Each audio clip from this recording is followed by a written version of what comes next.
प्रतिदिन बाइबल अध्ययन में आपण स्वागत करुछु। आमे आज द्वितीय वीडियो रे आदि पुस्तक 3 अध्याय ठारू 11 अध्याय पर्यंत आमे आलोचना करिबा।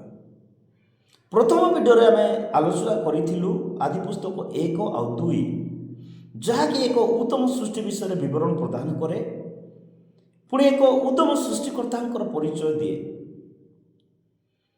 तांकोटारे जीवन रो आरंभ होइतिला और समस्त विश्वर से आरंभ अटंती। आमे देखुथिलु जे परमेश्वर मनुष्य निमंते समस्त विषय को सृष्टि करी मनुष्य को आशीर्वाद कले। बहुवंश प्रजावंश पृथ्वी को परिपूर्ण करिबा पाई से आशीर्वाद देले। परमेश्वर मनुष्य सहित गमनागमन करने निमंते मनुष्य सहित सहभागिता रखा निमंते मनुष्य निमंते एक उद्यान प्रस्तुत कर से मनुष्य को रखिले। यह उद्यान एदम पूर्व दिगरे से निर्माण कले, प्रस्तुत कले। यह कौन से एक छोट उद्यान नथिला। यार चारिगोटी नदी यार परिसीमा विषय वर्णना करे। आज मध्य 2 गोटी नदी उपस्थित। जदि यार मानचित्र को देखिबे तेबे यार परिसीमा बहुत बड़ थिला।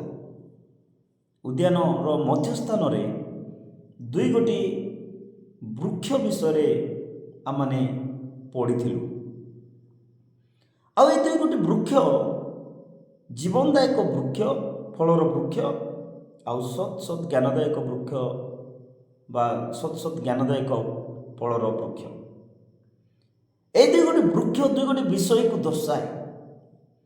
प्रथम अध्याय आमे जदि देखिबा सेठारे जीवन रो स्रोत केवल परमेश्वर अटंती।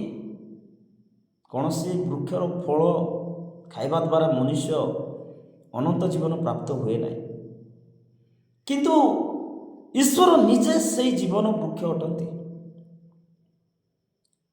से जीवन वृक्ष जीवनदायक वृक्षर फल ईश्वर को दर्शाए। आउ सत सत ज्ञानदायक वृक्षर फल मनुष्यर स्व इच्छा को दर्शाए। कारण मनुष्य ईश्वर सहित सहभागिता बा ईश्वर सहित रही न पारी ईश्वर पृथक हो निज इच्छा जीवन बिताइबा से वृक्षर फल को भोजन कला। आमे जानिचु जे सर्प शैतान नथिला। सर्प मध्य ईश्वर द्वारा निर्मित एक प्राणी थिला, किंतु से सर्वापेक्षा खल थिला और से निमंते शैतान ता जीवन रे कार्य कला। आमे जानिनु कि लुसिफर रो पतन केबे हेतिला। अनेक लोक कहती सृष्टि पूर्वे बा पृथ्वीर सृष्टि पूर्वे लुसिफर पतन होता। अनेक लोग कहते जे आदि पुस्तक 1 अध्याय 1 पद और 1 अध्याय 2 पद मध्य गोटे बड़ व्यवधान रही है। लुसिफर पतन होता, किंतु बाइबल मान को कहे आदि पुस्तक 1 अध्याय 31 पद जो परमेश्वर समस्त विषय को सृष्टि करी ताको देखिले से सब अति उत्तम थिला। तेणुकरी मु विश्वास करे जे लुसिफर पतन आदि पुस्तक 2 अध्याय और आदि पुस्तक 3 अध्याय। आदि पुस्तक 1 और 2 सृष्टिर विवरण कहूथिबा समय रे आउ आदि पुस्तक 3 अध्याय पापर बा मनुष्यर पतन विषय कहे। परमेश्वर एक उत्तम सृष्टि को निर्माण कले आउ ता सब उत्तम थिला, किंतु मनुष्यर पतन हेबा पूर्व मनुष्यर पतन 3 अध्याय रे लिखाई आ उत्तम सृष्टि ए 2टा मध्य मु गोटे व्यवधान देखे। कारण मनुष्य अनेक काल एदम उद्यान बास कला।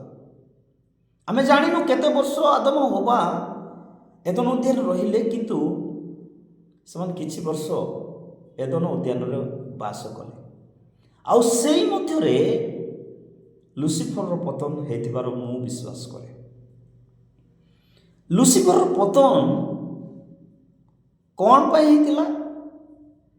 କାରଣ ଲୁସିଫର ନିଜେ ଈଶ୍ୱରଙ୍କ ବିରୋଧରେ ପାପ କଲେ ବା ଈଶ୍ୱରଙ୍କର ବିରୁଦ୍ଧରେ ଈଶ୍ୱରଙ୍କ ଠାରୁ ଉନ୍ନତ ହେବା ପାଇଁ ନିଜ ଇଚ୍ଛାରେ ବଞ୍ଚିବା ପାଇଁ ସେ ଈଶ୍ୱରଙ୍କ ସିଂହାସନ ଠାରୁ ଏକ ଉଚ୍ଚ ସିଂହାସନ ନିର୍ମାଣ କରିବେ ବୋଲି କହିଲେ।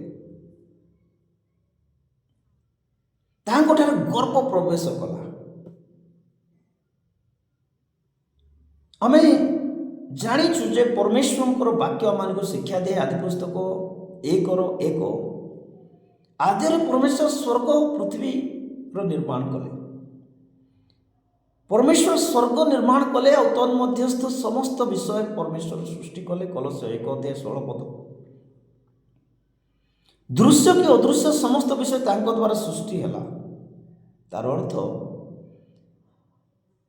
ପରମେଶ୍ୱର ସ୍ୱର୍ଗରେ ଯେତେବେଳେ ସ୍ୱର୍ଗସ୍ଥ ବିଷୟ ସବୁକୁ ନିର୍ମାଣ କଲେ ସେତେବେଳେ ସେ ନିଜ ନିମନ୍ତେ ଦୂତମାନଙ୍କୁ ମଧ୍ୟ ନିର୍ମାଣ କଲେ। କିନ୍ତୁ ଦୂତମାନଙ୍କ ମଧ୍ୟରୁ ଜଣେ ତାହାଙ୍କର କଥାକୁ ଅମାନ୍ୟ କରି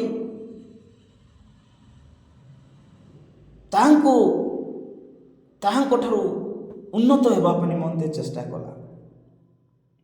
ଅନେକ ଲୋକ ଏଠାରେ ଆଲୋଚନା କରନ୍ତି ଯେ ସ୍ୱର୍ଗରେ କି ପ୍ରକାର ପାପ ପ୍ରବେଶ କଲା।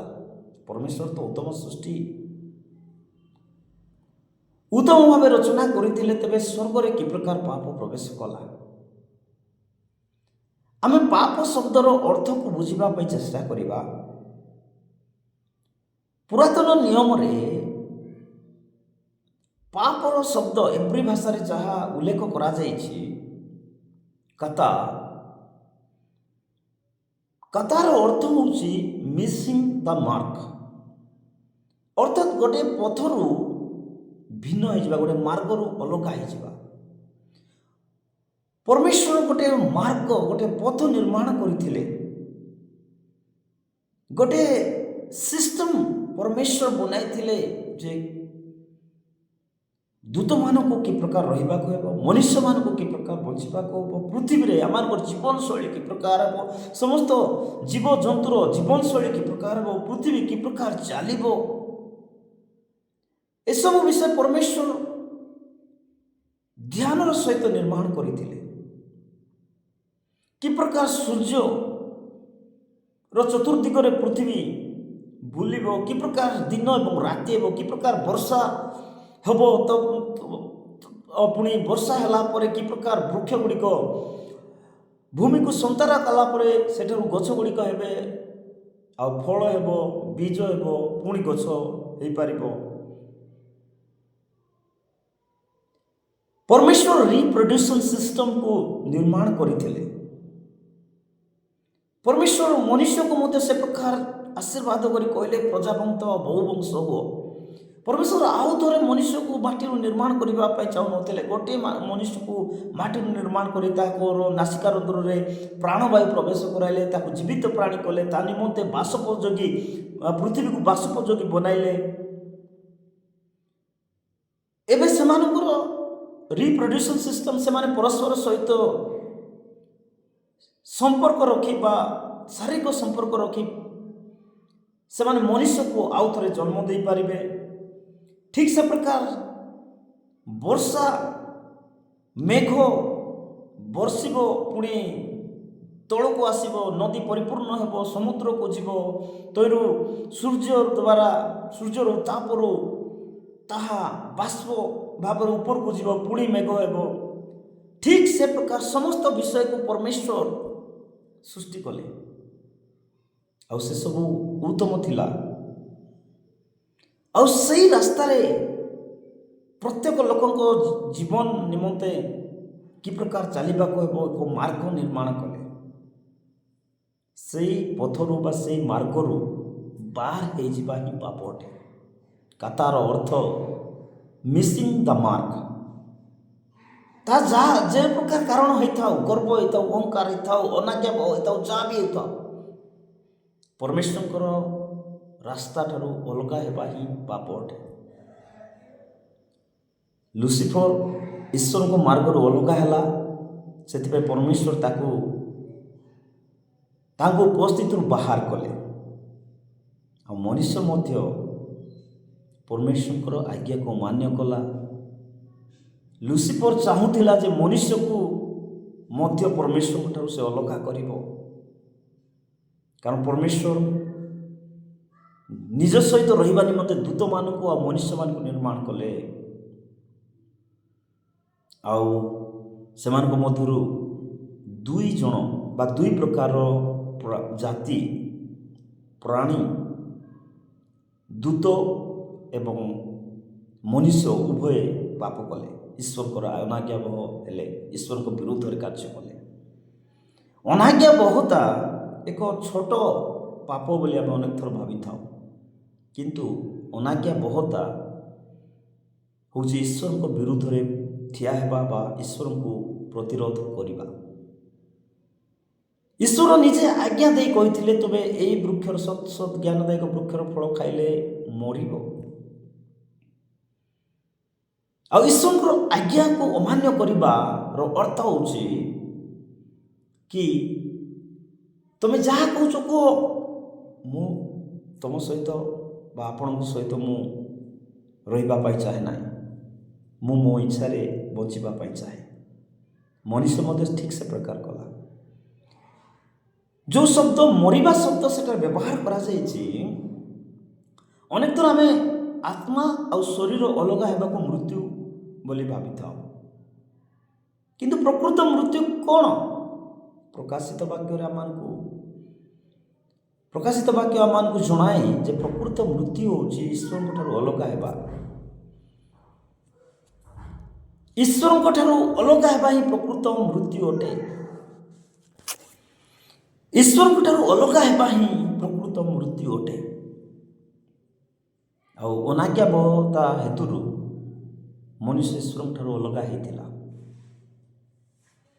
ମନୁଷ୍ୟର ପତନର ଫଳାଫଳ କ'ଣ ହେଲା, ତାହା ଆମେ 3 ଅଧ୍ୟାୟରେ ଆମେ ଦେଖିପାରିବା। ପରମେଶ୍ୱର ସର୍ପକୁ ଅଭିଶାପ ଦେଲେ। ଆମେ ସମସ୍ତେ ଜାଣିଛୁ, ଆପଣମାନେ ବାଇବେଲ ପଢ଼ୁଥିବେ, ସେଥିପାଇଁ ମୁଁ ବିଶ୍ୱାସ କରୁଛି।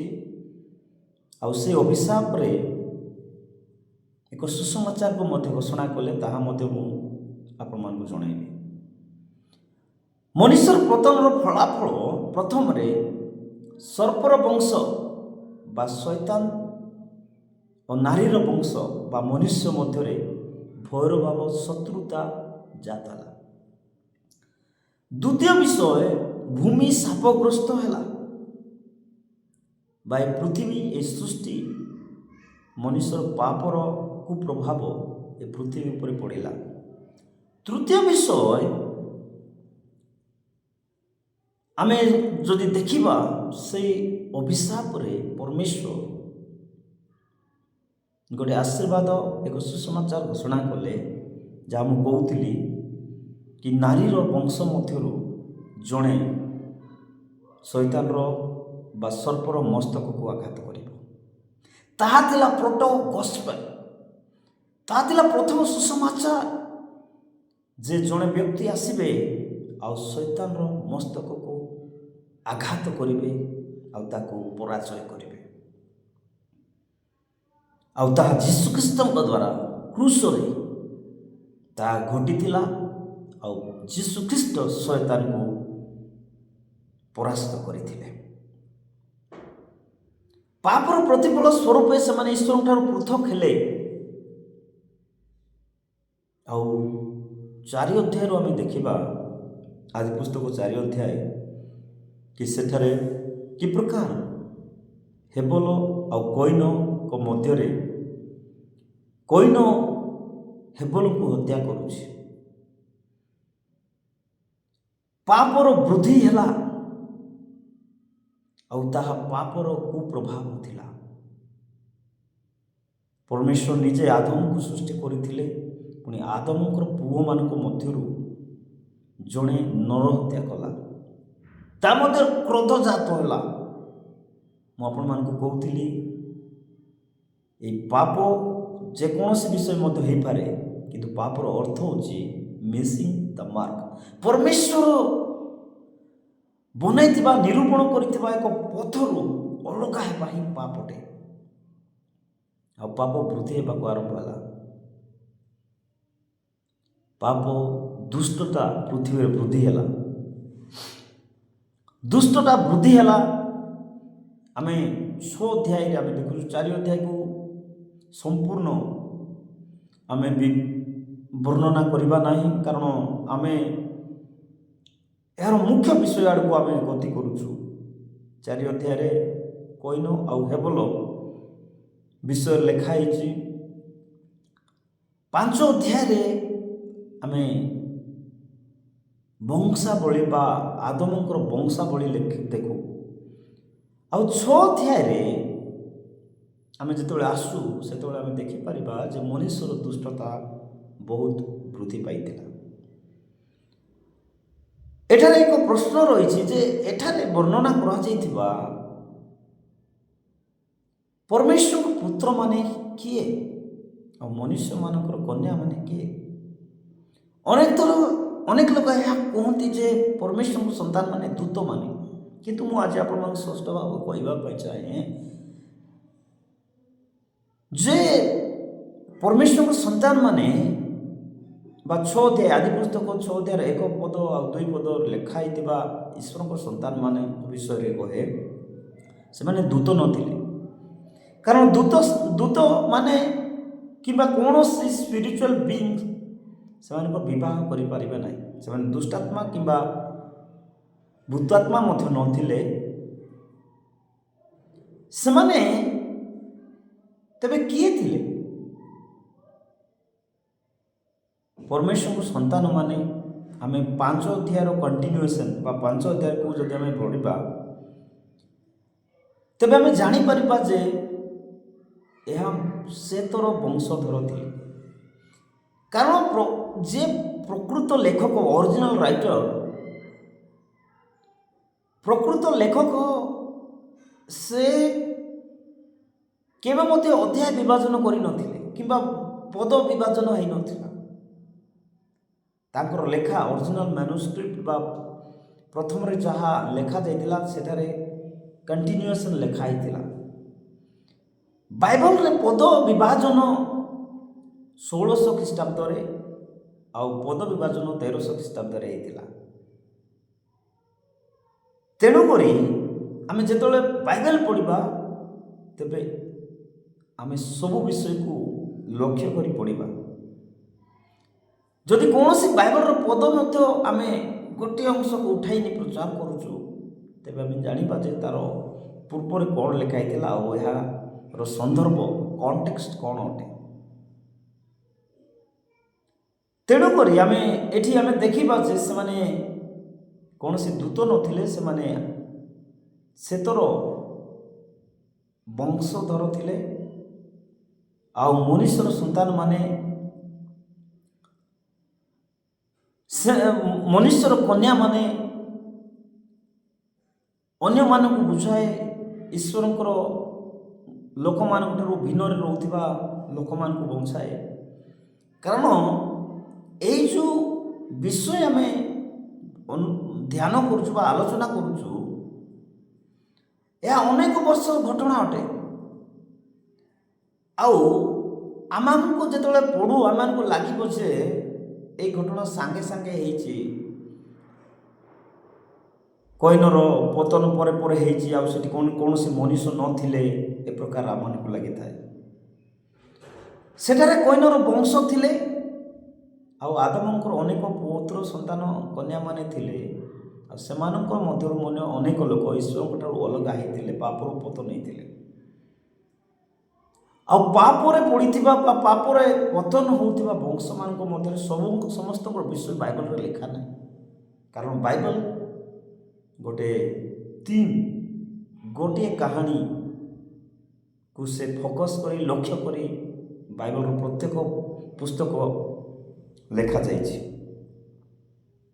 ତାହା ହେଉଛି ପରମେଶ୍ୱରଙ୍କ କାହାଣୀ ଆଉ ଯୀଶୁଖ୍ରୀଷ୍ଟଙ୍କର କାହାଣୀ ଆଉ ପବିତ୍ର ଆତ୍ମାଙ୍କର କାହାଣୀ। ତେବେ ଆମେ ଜାଣିବା ଯେ ସେ ସମୟରେ ମଧ୍ୟ ଅନେକ ଲୋକ ଥିଲେ, କୈନର ବଂଶ ହେଇଥିବେ କି ଅନ୍ୟ କୌଣସି ସନ୍ତାନ ସନ୍ତତିର ବଂଶର ପୁଅ ଝିଅ ହେଇଥିବେ। ତେବେ ସେମାନେ କୈନର ବଂଶଧର କିମ୍ବା ଅନ୍ୟ ପୁତ୍ର ସନ୍ତାନମାନଙ୍କର ବଂଶଧର ହୋଇଥିବେ, କିନ୍ତୁ ବାଇବେଲ ତାହାକୁ ଗୁରୁତ୍ୱ ଦେଇନାହିଁ। ବାଇବେଲର ଲେଖକ ତାହାକୁ ଗୁରୁତ୍ୱ ଦେଇନାହିଁ, କାରଣ ବାଇବେଲର ଲେଖକମାନେ ଏହା କହିବା ପାଇଁ ଚାହୁଁଥିଲେ କି ପ୍ରକାର ମଣିଷର ପତନ ପରେ ମଣିଷର ପତନ ବା ପାପ କରିବା ପରେ ପରେ ପାପର ବୃଦ୍ଧି ହେବାକୁ ଆରମ୍ଭ ହେଲା। ପାପର ବୃଦ୍ଧି ହେଉଥିବା ସମୟରେ ଆମେ ନୋହଙ୍କ ବିଷୟରେ ପଢ଼ୁ ଯେ ନୋହ ସେ ସମୟର ଲୋକମାନଙ୍କ ମଧ୍ୟରେ ଧାର୍ମିକ ଲୋକ ଥିଲେ, ଆଉ ସେ ଧାର୍ମିକ ଲୋକ ହେଇଥିବା ହେତୁରୁ ପରମେଶ୍ୱର ତାକୁ ରକ୍ଷା କଲେ, ଜଳପ୍ଲାବ ନେଲା। କିନ୍ତୁ ନୋହ ମଧ୍ୟରେ ମଧ୍ୟ କି ପ୍ରକାର ପାପର କୁପ୍ରଭାବ ଥିଲା ତାହା ଦର୍ଶାଇବା ନିମନ୍ତେ ଆମେ ନୋହଙ୍କର